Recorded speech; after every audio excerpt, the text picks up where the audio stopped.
এখন ওকে বলিনি, এখন তোকে ওর তো ক্লাস চলছে হবে এখন। বেল করে পাঠিয়ে দাও, আমরা টাইম দেখে তোমাকে বলবো। ঠিক আছে, হ্যাঁ হ্যাঁ পাঠিয়ে দাও। হ্যাঁ পাঠাচ্ছি। ঠিক আছে, পাঠিয়ে দাও। হ্যাঁ পাঠিয়ে দাও। তুমি ক্যালেন্ডার আর পঞ্জিকা দিয়ে হবে নাকি? ওদের টাইম তো আলাদা, আমাদের টাইম নাকি। नीलाम्बुज श्यामल कोमलांगं सीता समारोपितवामभागम् पाणौ महासायक चारुचापं नमामि रामं रघुवंशनाथम्। श्री अवध बिहारी तेरी आरती गाऊं, अवध बिहारी तेरी आरती गाऊं, हे राजा राम तेरी आरती गाऊं, आरती गाऊं रघुवर आपको रिझाऊं, आरती गाऊं रघुवर तुमको रिझाऊं, हे सीताराम तेरी आरती गाऊं, कनक सिंहासन राजत जोरी, दशरथ नंदन जनक किशोरी, दर्शन कर आनंद मनाओ, हे सीताराम तेरी आरती गाऊं, लखन राम सिय शोभा साजे, चरणों में हनुमान विराजे, निरख निरख छवि मन में बसाऊं, हे सीताराम तेरी आरती गाऊं, मैं सेवक मेरे नाथ आप हो, हर पल मेरे साथ आप हो, तन मन धन चरणों में चढ़ाऊं, हे सीताराम तेरी आरती गाऊं, श्री तुलसीदास जी के प्यारे तुम हो, मेरे रघुवर जीवन धन हो, वास सदा चरणों में पाऊं, हे सीताराम तेरी आरती गाऊं, आरती गाऊं रघुवर आपको रिझाऊं, आरती गाऊं रघुवर तुमको रिझाऊं, हे सीताराम तेरी आरती गाऊं, हे राजा राम तेरी आरती गाऊं, श्री अवध बिहारी तेरी आरती गाऊं, राजा रामचंद्र भगवान की जय, श्री अवध बिहारी सरकार की जय, जय जय श्री राधे, जय जय श्री राधे, जय जय श्री राधे। गुरुर्ब्रह्मा गुरुर्विष्णु गुरुर्देवो महेश्वर, गुरु साक्षात् परब्रह्म तस्मै श्री गुरवे नमः। वरहापीडं नटवरवपु कर्णयो कर्णिकारं, बिभ्रदवासः कनककपिशं वैजयन्तीं च माला, रन्ध्रान् वेणोरधरसुधया पूरयन् गोपवृन्दैः, बृन्दारण्यं स्वपदरमणं प्राविशद्गीतकीर्तिः, गुरुवर्थे त्यक्तराज्यो व्यचरधनुवनं पद्मपद्भ्यां प्रियायाः, पाणिस्पर्शा क्षमाभ्यां मृजितपथुर्जो यो हरीन्द्रानुजाभ्यां, वैरूप्या क्षूर्पणक्षा प्रियविरहरुषा रोपितप्रो विजृम्भ, प्रस्ताब्दिर्बद्धसेतुः खलदवदहनः कौसलेन्द्रो वतान्नः, योऽन्तः प्रविश्य मम वाचमिमां प्रक्षुप्तां सञ्जीवयत्यखिलशक्तिधरः स्वधाम्ना अन्याश्च हस्तचरणश्रवणत्वगाधी प्राणान्नमो भगवते पुरुषाय तुभ्यम् आपदामपहर्तारं दातारं सर्वसम्पदां लोकाभिरामं श्रीरामं भूयो भूयो नमाम्यहम् अतुलितबलधामं हेमशैलाभदेहं दनुजवनकृशानं ज्ञानिनामग्रगण्यं सकलगुणनिधानं वानराणामधीशं रघुपतिप्रियभक्तं वातजातं नमामि यत्र यत्र रघुनाथकीर्तनं तत्र तत्र कृतमस्तकाञ्जलिं बाष्पवारि परिपूर्णलोचनं मारुतिं नमत राक्षसान्तकम् मेरी भवबाधा हरो श्री राधा नागर सो जातन की छाए परे तो श्याम हरित दुति हो भक्ति भक्त भगवंत गुरु चतुर नाम वपु एक इनके पद वंदन किए तो नाशत विघ्न अनेक राजा रामचंद्र भगवान की जय अवध बिहारी सरकार की जय। कथा में प्रवेश करें उससे पूर्व थोड़ा प्रभु के नाम को थोड़ा गाएं। श्री राम जय जय राम बोलो श्री राम जय जय राम श्री राम जय जय राम श्री राम जय जय राम बोलो श्री राम जय जय राम बोलो श्री राम जय राम बोलो श्री राम जय राम बोलो श्री राम जय राम श्री राम जय राम श्री राम जय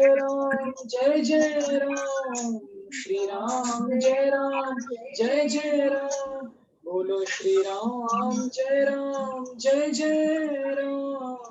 श्री राम जय राम बोलो श्री राम जय राम बोलो श्री राम जय राम बोलो श्री राम जय राम बोलो श्री राम जय राम श्री राम जय राम श्री राम जय राम श्री राम जय राम श्री राम जय राम बोलो श्री राम जय राम बोलो श्री राम जय राम बोलो श्री राम जय राम बोलो श्री राम जय राम बोलो श्री राम जय राम बोलो श्री राम जय राम श्री राम जय राम श्री राम जय राम राजा रामचंद्र भगवान की जय अवध बिहारी सरकार की जय जय श्री राधे जय श्री राधे जय श्री राधे।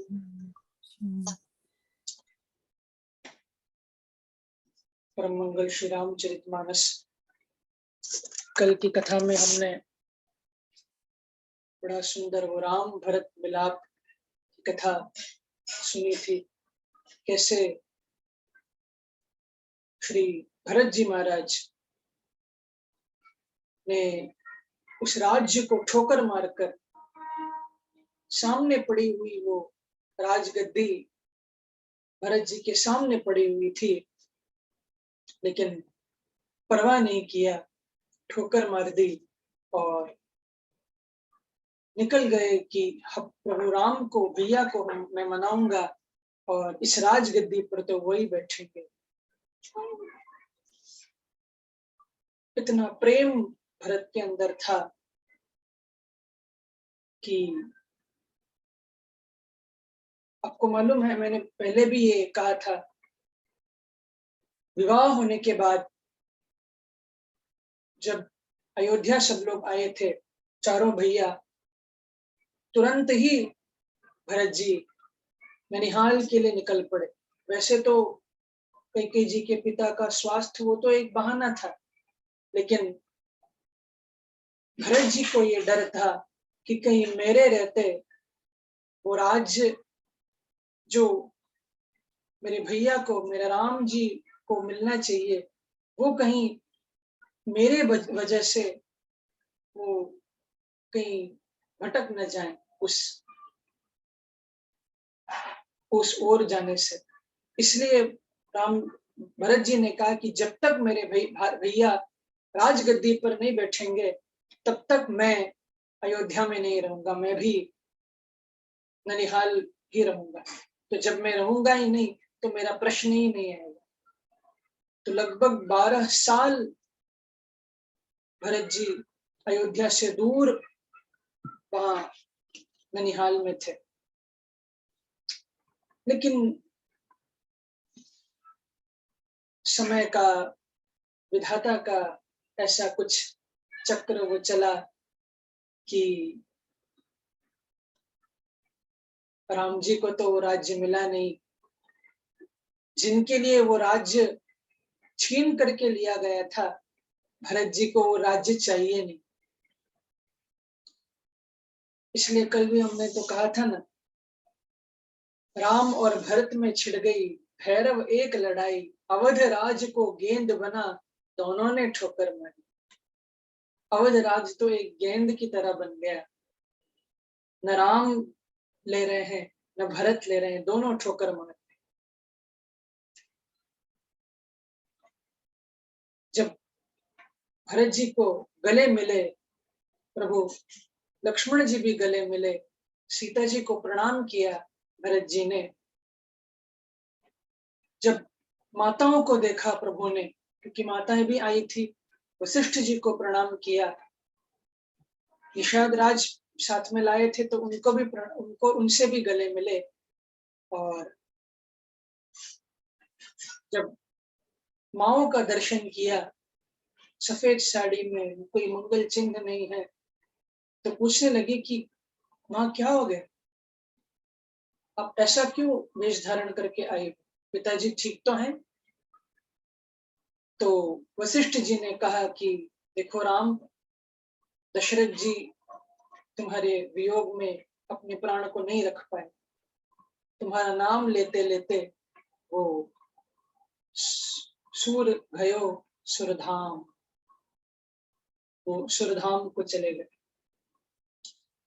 भरत जी ने सारी अंतिम क्रियाएं की हैं, तो आप चलो, आप भी यहाँ उनके लिए श्राद्ध तर्पण आदि लक्ष्मण के साथ मिलकर कर दो, तो उनको आनंद आएगा, उनकी आत्मा को शांति मिलेगी।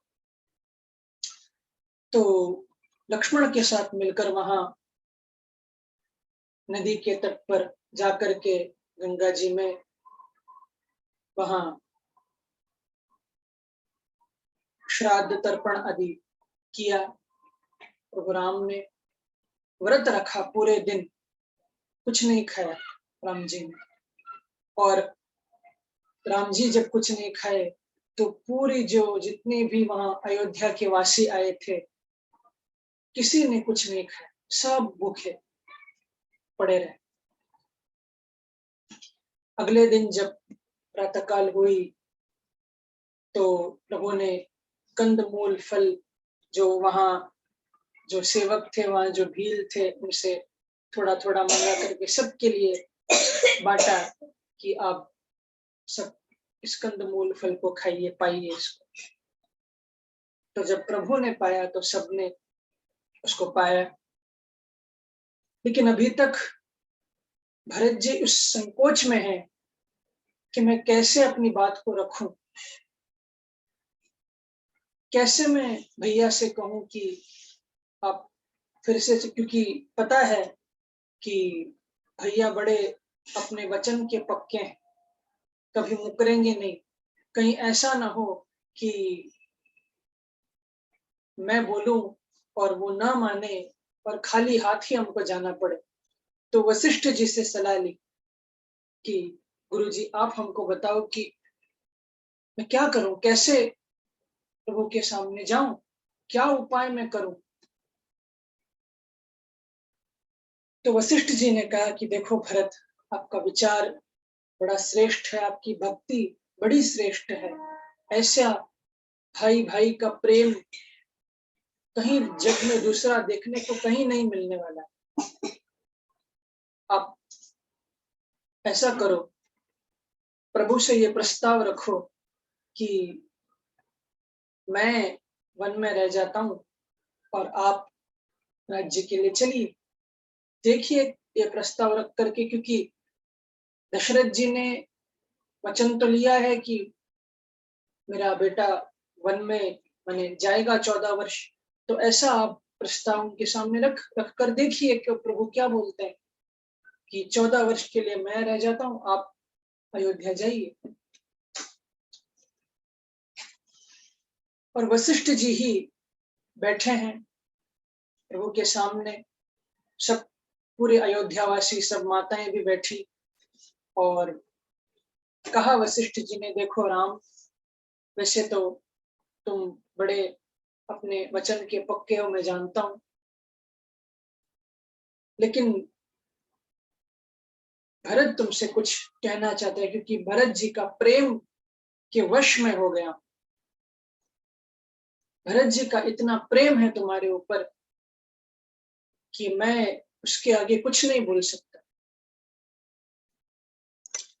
तो आप ऐसा करो कि एक बार भरत जी क्या बोल रहे हैं ये आप सुन लो।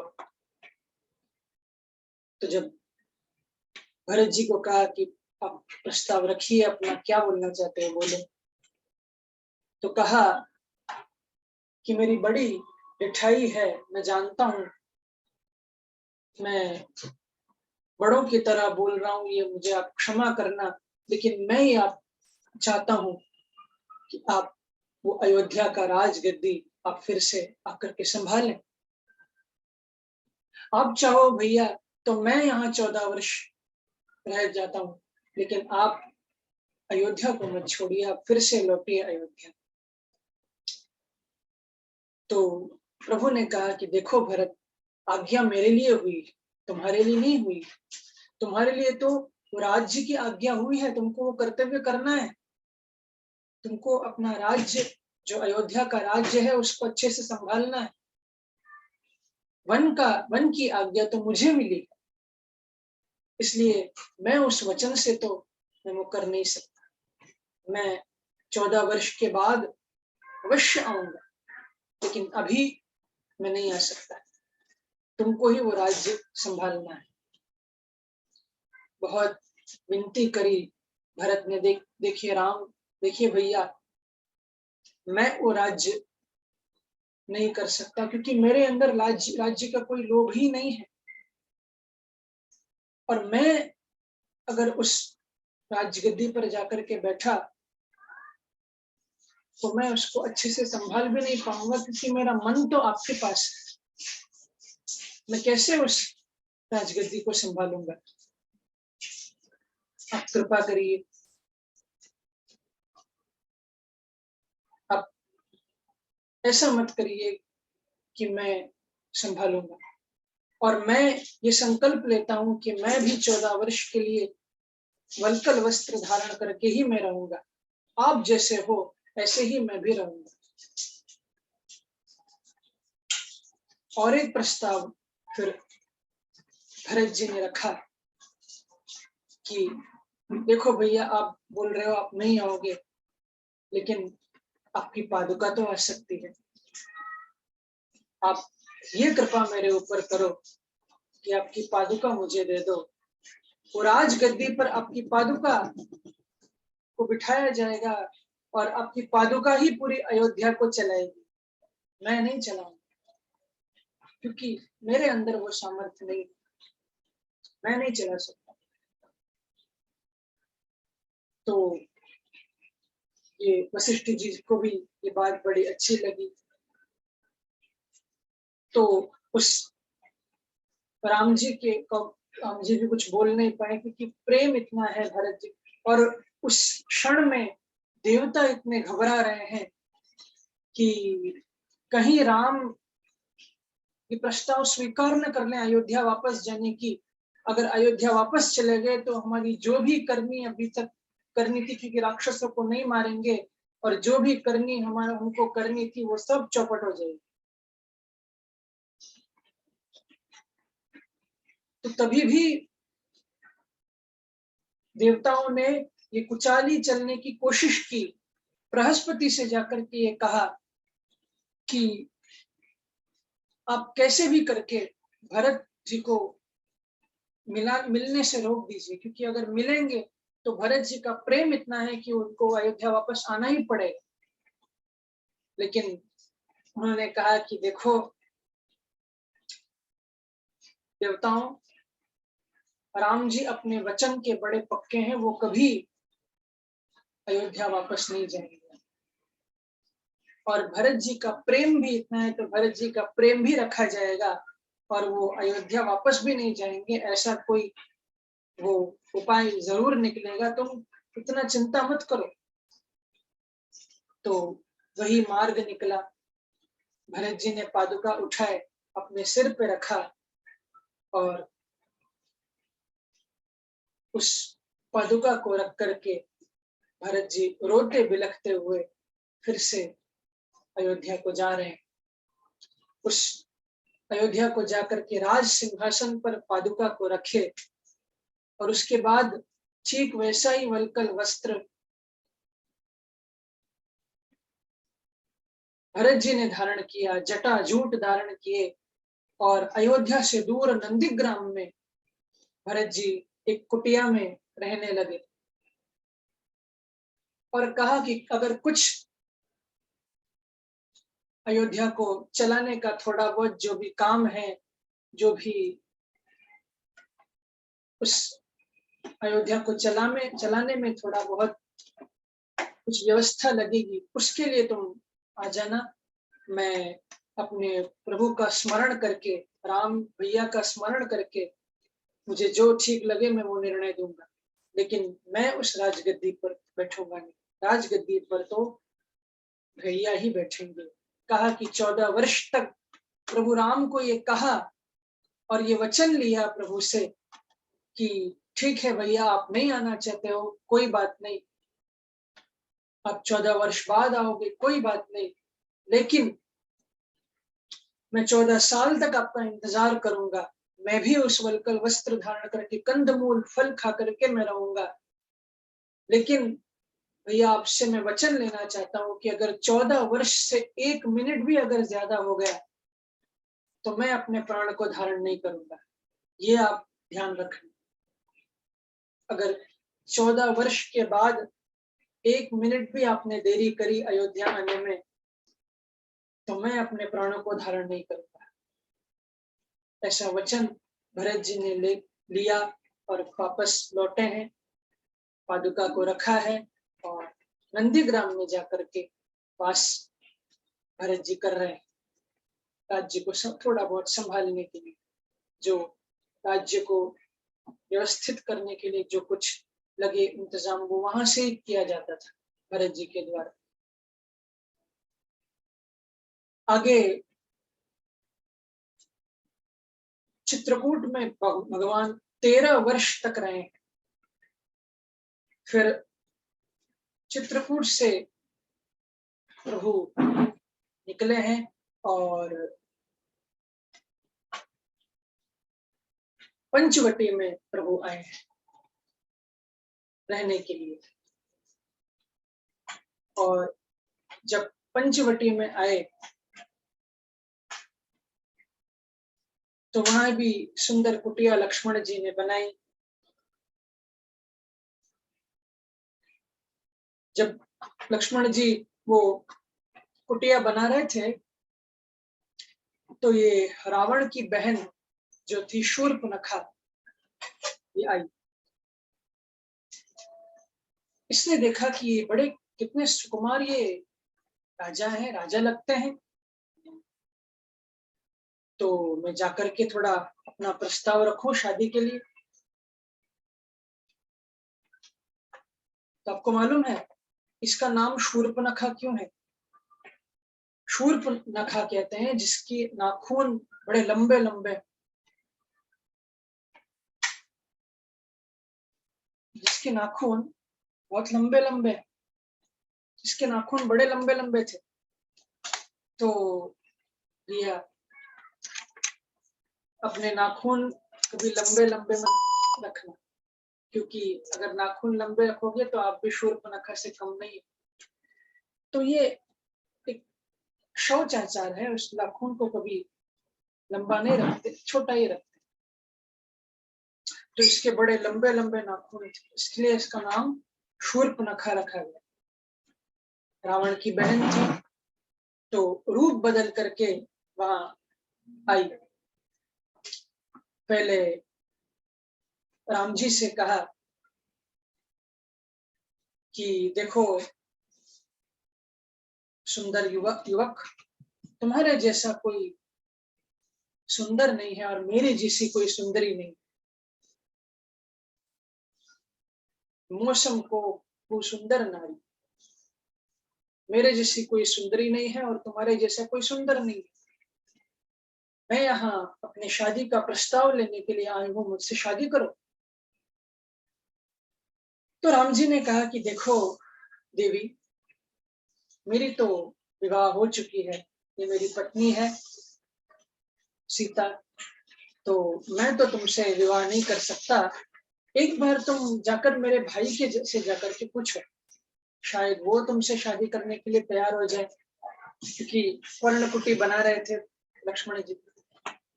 लक्ष्मण जी इशारों में बोले, भैया ये कहाँ आफत में फंसा रहे हो, अपनी गेंद मेरे पे डाल रहे हो। तो लक्ष्मण जी के पास पहुंच गई, कहा कि देखो लक्ष्मण, वही बात कहने लगी कि तुमसे कोई सुंदर नहीं और मेरे जैसा कोई सुंदरी नहीं, चलो विवाह करते हैं। तो कहा कि देखो देवी, मुझसे शादी करके तुमको कोई लाभ नहीं होने वाला, क्योंकि मैं मेरे भैया का सेवक हूँ। तो मैं सेवक हूँ तो तुम भी दासी बन जाओगी, तो तुमको भी सेवा करनी पड़ेगी, तुमको कोई सुख नहीं मिलने वाला।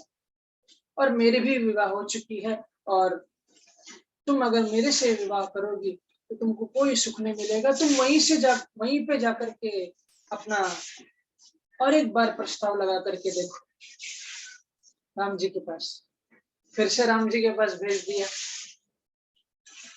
राम जी को जाकर के बोलने लगी, देखो तुम्हारा भाई मुझे ठीक नहीं लगता है, तुम ही ठीक लगते। तो राम जी फिर बोले कि मन में बोले कि अच्छा लक्ष्मण, मेरे पास भेज दिया तुमने, फिर से उसके पास भेजने की। नहीं वो मान जाएगा, तुम जाकर के और एक बार विनती करो। तो ये शूर्पणखा समझ गई ये दोनों खेल रहे हैं मेरे साथ, यहाँ वहां भेज रहे हैं। तो गुस्सा आ गई इसको, अपना असली रूप में ये आ गई शूर्पणखा और कहा कि तुम दोनों के जड़ में जो है ये सीता, ये लड़की, ये जो कन्या है यही, मैं इसको ही खा जाती हूँ। तो तुम्हारा ये जो कांटा है बीच का वही निकल जाएगा। तो मारने के लिए सीता जी को दौड़ी। जब मारने के लिए दौड़ी तो लक्ष्मण जी वहां वो, क्योंकि पर्णकुटी बना रहे थे तो अपना वो कुल्हाड़ी लेकर के बैठे थे, लिया अपना धनुष और बाण लेकर के उसके नाक और कान दोनों काट दिए और भेज दिया उसको। क्योंकि स्त्री है तो वध इतना कर नहीं सकते थे, तो सीधा नाक और कान काट दिए और भेज दिया उसको रावण के पास। तो जहां इस शूर्पणखा के नाक काटे तो वही उस स्थान का नाम पड़ गया नासिक। ठीक है, तो वहां प्रभु ने नाक ये लक्ष्मण जी के काटे और इसको भेज दिया। खर दूषण, इसने ये गई है रावण के पास और कहा कि आज तुम्हारी बहन को एक छोटे से कुमार ने आघात किया है, भैया कुछ करो तुम। और उस सीता जी के बारे में सब इतना मोहक बात करने लगी कि इतनी सुंदर उसकी पत्नी है, नाम उसका सीता है, भैया वो तो तुम्हारे ही लायक है, तुमको उसे पाना ही चाहिए, उस युवाओं को तुम मारो और सीता जी को प्राप्त करो। ऐसा जब कहा रावण को तो अंदर इसके वासना उठी, खरदूषण को भेजा, क्योंकि वही खरदूषण थे, तो खरदूषण को भी भगवान ने पूरी सेना को संहार किया है। कहा शूर्पणखा ने कि खरदूषण को भी उन्होंने मार दिया है, तुम कैसे भी करके, तुम तो इतने शक्तिशाली हो, उसको हरा करके सीता को प्राप्त करो, वो तुम्हारे ही योग्य है। जब ऐसे कहने लगी तो कहा कि अब तो मुझे उसको देखना ही है, उसको प्राप्ति करना ही। तो पता लगाया कि ये कहाँ रहते हैं, क्योंकि शूर्पणखा को मालूम था सब, तो उसके द्वारा पता लगाया ये कहाँ है। पहले ये रावण गया है मारीच के पास, कहा मारीच को कि देखो तुमको मेरे लिए आज एक काम करनी पड़ेगी। तो बोले क्या करना है? जंगल में उस वहां पे पुष्प वाटिका माने उस पंचवटी में एक सुंदर युवक रहता है जिसका नाम है राम, उसकी पत्नी है सीता। तुमको एक माया मृग बनना है, एक सुवर्ण का मृग बनना है और उन दोनों राजाओं को भटकाना है। मैं जाऊंगा और सीता को हरण करके अपने साथ लेकर जाऊंगा। मारीच ने कहा, क्योंकि जब खरदूषण वगैरह आए थे तो इस मारीच को जीवन दान देकर के भगवान ने छोड़ा था कि तुम जाओ, तो इसको मालूम था कि भगवान कौन है, राम कौन है। तो कहा मारीच ने कि देखो रावण, तुम व्यर्थ का ये बदला मत लो, राम जी तो भगवान है, उनको हिंसा, उनको किसी भी प्रकार का तकलीफ देना छोड़ दो। तो रावण नहीं माना, क्योंकि रावण का नमक खाया था उस मारीच ने। तो कहा कि ठीक है, क्योंकि मारने को उद्यत हो गया रावण। तो मारीच ने कहा कि ठीक है, इस दुष्ट के हाथ से मरने से तो अच्छा है मैं प्रभु का के हाथ से ही मारा जाऊं। तो तैयार हो गया और एक स्वर्ण का हिरण, कांचन का हिरण बन गया, बन करके उस पुष्प वाटिका के पास गया। और जब पास गया, सीता जी ने जब देखा तो कहा कि प्रभु से कि प्रभु ये कितना सुंदर स्वर्ण का मृग है, इसको हम लेकर के जाएंगे अयोध्या, भरत जी को दिखाएंगे, वो कितने खुश होंगे, तो इसको आप पकड़ करके मेरे लिए लाइए। तो भगवान तैयार हो गए, लक्ष्मण जी को वहां छोड़ा कि आप सीता जी का ध्यान रखो, मैं अभी इसको पकड़ के लाता हूँ। तो गए हैं प्रभु और पीछे पीछे आगे आगे भाग रहा है। अब देखिए राम कोई सामान्य नहीं है, सीता जी भी कोई सामान्य नहीं है। राम पूर्ण ब्रह्म परमात्मा भगवान है और सीता जी तो साक्षात लक्ष्मी स्वरूपा है। क्या आपको लगता है कि दोनों को पता नहीं होगा ये कौन है? सब पता है, लेकिन प्रभु को ये लीला करनी थी, इसलिए जानकर भी प्रभु अनजान बन रहे हैं, सामान्य मनुष्य की तरह लीला कर रहे हैं। गीता जी में भी तो भगवान ने कहा अवजानन्ति माम मूढ़ाम, जो मूढ़ लोग हैं वो मुझे सिर्फ मनुष्य समझते हैं, मेरी लीला को समझ नहीं पाते। तो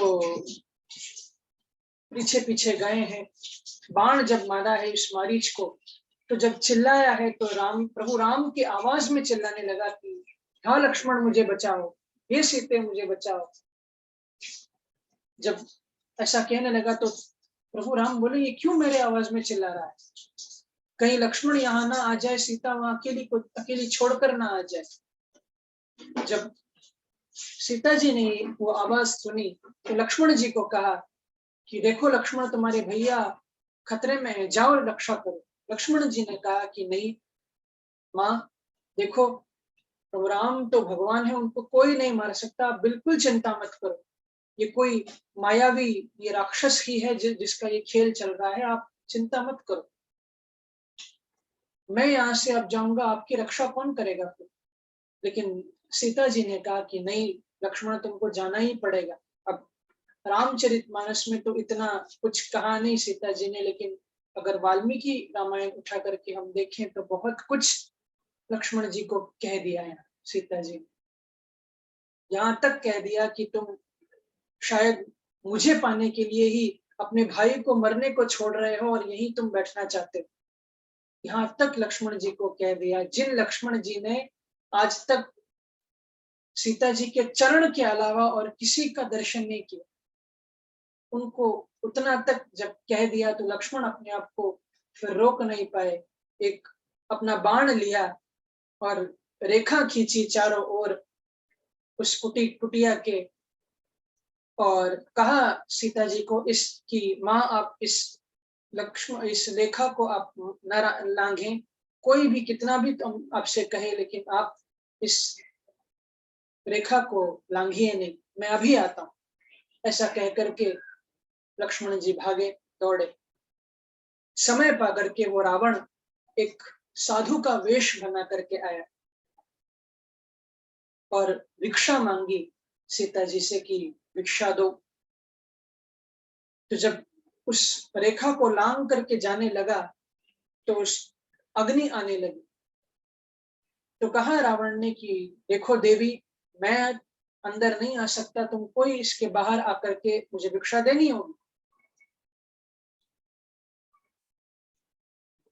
और आपको मालूम है इसके पहले ही, ये जो घटना घटी इसके पहले लक्ष्मण जी तो बाहर थे, अंदर कुटिया के राम प्रभु अंदर सीता जी को लेकर के गए और कहा कि मुझे ये लीला अब करनी है, तो आप उस अग्नि में समा जाओ और एक छाया सीता प्रकट कर लो, और फिर मैं जब लीला पूरी होगी तो फिर से मैं आपको प्रकट करूंगा।